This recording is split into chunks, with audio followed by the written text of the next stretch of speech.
Apple Park yookaan Apple HQ. Bara 2017tti Apple Park yookaan waajjirri guddicha Apple ijaarsa waggoota 4 booda xumuramee hojiif banaa ta'e. Ijaarsa kanaaf dhaabbatni Apple doolaara biiliyoona 5 ol baasii taasise. Kanaafis addunyaarraa ijaarsa baay'ee gatii guddaan itti ba'e jedhamee waamama. Yeroo hedduus dhaabbatni Apple qarshii guddaa hammanaa baasuu isaaniif bu'aa addaa maal argatan jedhamuun qeeqamu. Viidiyoo kana irratti ijaarsa yookaan gamoo kana keessa wantoota jiranii fi haala ijaarsa isaanii isiniif ibsuu yaala. Jalqaba gamoo Sazariing jedhamee waamamu kan bifa geengootiin argitan kana waliin ilaalla. Gamoon kun abbaa darbii 4 yoo ta'u, hojjettootni 12,000 ol kan keessa hojjechuu danda'anidha. Namni tokko koriidarii isaa gidduu naanna'ee bakka turetti deebi'uuf daqiiqaa 15 olitti fudhata. Garuu waan nama ajaa'ibu bareedina biqiltoota achi gidduu dhaabaman ilaalaa waan deemuuf daqiiqaa hanga sana ta'ullee itti beekamuu dhiisuu danda'a.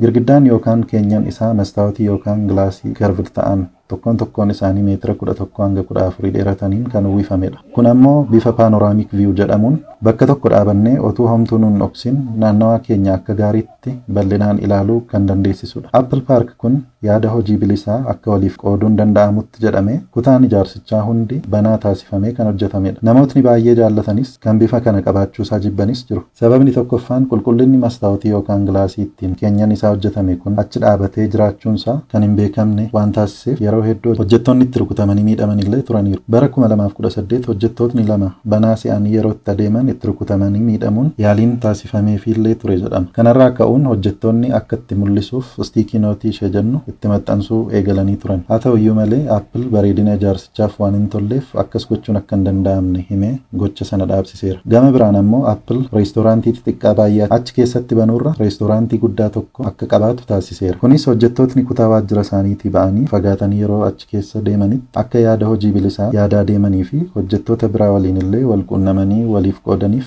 yaadameetu jedha. Bal'inni reestooraantii kanaa kaaree 5,388.3 yoo ta'u, maqaan isaas Kaaffee Maaks jedhama. Balballi reestooraantii isaa hanga darbii 4ffaatti kan ol dheeratuu fi gara cinaattis slaayid gochuun banamee kan cufamu balbala guddaa addunyaa kanaadha. Apple hammam akka waan hundaatti yaadee hojjetu mul'isuuf qodaa piizaa yookaan piizaa booksii mataa isaanii hojjechiifatanii paatentii itti fudhataniiru. Qodaan piizaa kun piizaan achi keessa godhamu ho'inarraa kan ka'e jiidhee akka hin laafne kan taasisudha. Apple Park kana keessa ijaarsa irra keessatti argitan ala bakki dhaabbii konkolaataa yookaan paarking ispeesii kan jennu mooraa Apple Park kana keessa lafa jalatti ijaaramee jira. Bakki kun lafa jala abbaa darbii lamaa yeroo ta'u, keessi isaa baay'ee miidhagee kan hojjetamedha. Tiraafik laayitiin isaallee akkuma argitan kana bifni isaa haala adda ta'een manicha waliin wal simsiifamee kan hojjetamedha. Apple paarkingii isaa lafa jalatti taasisuun isaa hojjettootni otuu bareedina mooraa kanaa hin haguugin bifa salphaa ta'een konkolaataadhaan seenanii ba'uu akka danda'aniifdha. Yeroo kana jennu bakki biqiltuuwwan dhaabamanii paarkii taasifaman akka dhaabbatichaatti bakki guddaan waan kennamuufiifdha. Hundeessaanii fi abbaan qabeenyaa Apple duraanii Steve Jobs mooraa Stanford University keessa biqiltuuwwan dhaabamanii turan baay'ee waan dinqisiifatu tureef ogeessa beekamaa biqiltuuwwan sanaan mooraa sana miidhagse David Mafley barbaaduudhaan akka inni biqiltoota adda addaa 9,000 kan Apple Park keessatti dhaabaman adeemsa isaanii to'atu taasisee ture. Biqiltoonni as keessa dhaabaman illee bareedina isaaniif qofa otoo hin taane biqiltoota gosa adda addaa kan gogiinsaaf illee salphaatti harka hin kennine waan ta'aniif filataman jedha. Dabalata Apple bifa geengoo qabuun bishaan akka haroo xiqqaa artifishaal ta'e kan Apple Pond jedhamus walakkaa ijaarsa kanaatti hojjechiiseera. Kan biraan Apple Stage yeroo sagantaan adda addaa jiraatu bashannanaafis ta'e waan biraaf oolu bifa reenboo yookaan sabbata waaqaa jennu qabu hojjechiisee jira. Dhufaatiin yaada isaas waggoota dheeraa dura kompiitara jalqabaa yeroo oomishan dhaabbatni Apple loogoon isaanii bifa reenboo yookaan sabbata waaqaa qaba ture waan ta'eef isa yaadachuuf jedha. Wanti hubachuu qabdan Zariing inni jedhamuu fi bifa geengoo qabu kun ijaarsa qofaasaa jiru akka hin taanedha. Apple Park lafa bal'aa irra buufatee waan jiruuf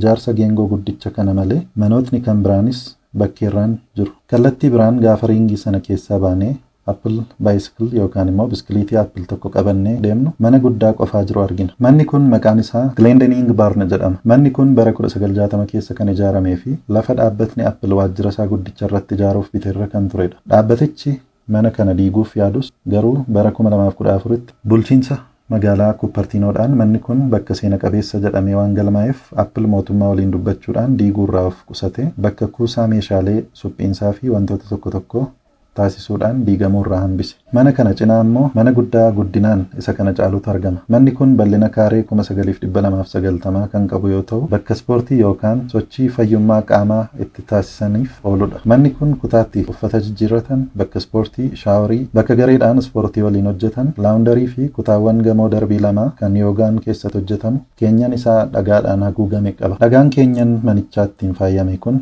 bifa adda ta'een Steve Jobs itti yaadee isteetii Kansas keessaa kan fichisiisee fi yaadni isaas hoteela Yosemite jedhamu kan paarkii biyyaalessaa Kaalifoorniyaa keessatti argamuu fi Steve Jobs argee jaallateen wal fakkaatudha jedhama. Kana malee mooraa Apple Park keessa dirreewwan taphaa ispoortii kan akka kubbaa saaphanaa fi teenisii itti taphatantu jira. Dabalata Apple Park Central Plant kan jedhamu argina. Ijaarsi kun jenereetarii kuusaa boba'aa, meeshaawwan dhaabbatichi teempireecharii isaattiin eeguuf fayyadamu, sabsteeshinii elektirikaa, kutaa bishaanii fi paampii bishaaniitu argamu. Yeroo paarking ispeesii isaatti deebinu Apple Park hojjettootaaf dabalata bakka konkolaataa dhaaban 9,000 qabaachuudhaan walumaa galatti konkolaataawwan 14,200 bakka dhaabsisuu danda'u qaba. Mooraa Apple Park keessa ijaarsi baay'ee nama ajaa'ibu kan biraan Steve Theater kan jedhamuu fi bifa geengoodhaan ijaarame kanadha. Manni kun tiyaatiriidhaaf akka oolutti kan ijaaramee fi keenyan mastaawotii karvir ta'an irraa guutuu manaa kolonii yookaan utubaa addaa malee dhaabatu taasifamee hojjetame.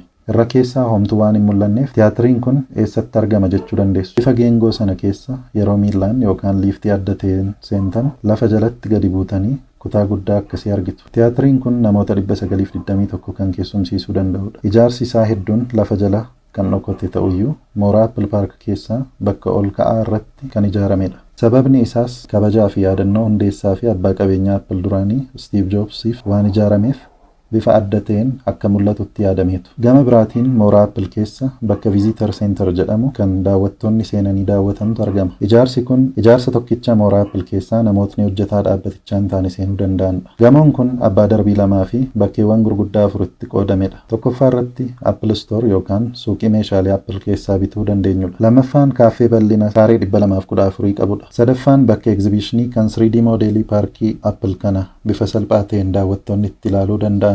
Afraffaan teeraas yookaan gubbaa gamoo kanaa yoo ta'u, bakki kun guutummaa Apple Parkii achirra dhaabatanii akka ilaaluu danda'anitti daawwattootaaf kan banaa taasifamedha. Visitor Center kun paarkingii lafa jalaa kan konkolaataa 700 dhaabsisuu danda'u kan qabudha. Ijaarsi $5 biiliyoonii kun qarshii qisaasessuudha jedhamuun namoota hedduurraa qeeqa gurguddaan irratti taasifamuyyuu hojii geggeessaan Apple yeroo ammaa Tim Cook akka jedhanitti Steve Jobs yeroo lubbuun turetti gamoo Appleedhaaf hawwuu fi karoorsu ture waan ta'eef ijaarsi kun yaada isaa kan sirriitti calaqqisiisedha jedhu. Tolee, hordoftoota chaanaalii keenyaa waan waliin turtaniif galatoomaa jechaa viidiyoo ajaa'ibsiisoo, bashannansiisoo fi barumsa kennan akkasii yeroo yeroodhaan argachuuf sabiskiraayib gochuu fi hiriyoota keessaniif sheer gochuun dagatinaa. Nagaan tura.